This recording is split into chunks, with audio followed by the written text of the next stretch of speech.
মেৰাপনীবাসী সংগ্ৰামী যুৱকসকললৈ আজি আব্দুল আজিজ নামৰ যিজন যুৱকে নাৰী জাতিক অপমান কৰিলে, মাতৃ জাতিক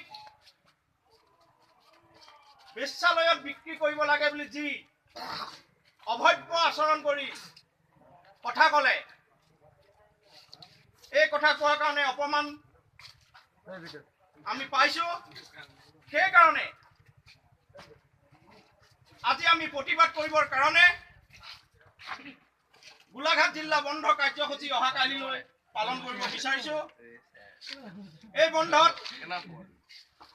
সমূহ ৰাইজক আমি স্বতঃস্ফূৰ্তভাৱে ওলাই আহি বন্ধ সফল কৰি তুলিবলৈ বিনম্ৰ অনুৰোধ জনাইছো। আশা কৰো মাতৃ জাতিৰ মৰ্যাদা অক্ষুণ্ণ ৰাখিবৰ কাৰণে আৰু মাতৃ সমাজৰ সন্মানৰ কাৰণে প্ৰত্যেক পুত্ৰৰ নিজৰ মাতৃৰ সন্মানৰ কাৰণে এই বন্ধ কাৰ্যসূচী, এই গোলাঘাট জিলা বন্ধ কাৰ্যসূচী স্বতঃস্ফূৰ্তভাৱে ওলাই আহি বন্ধ পালন কৰি নাৰী জাতিৰ আৰু মাতৃ জাতিৰ সন্মান ৰক্ষা কৰিবৰ বাবে আহ্বান জনাইছো।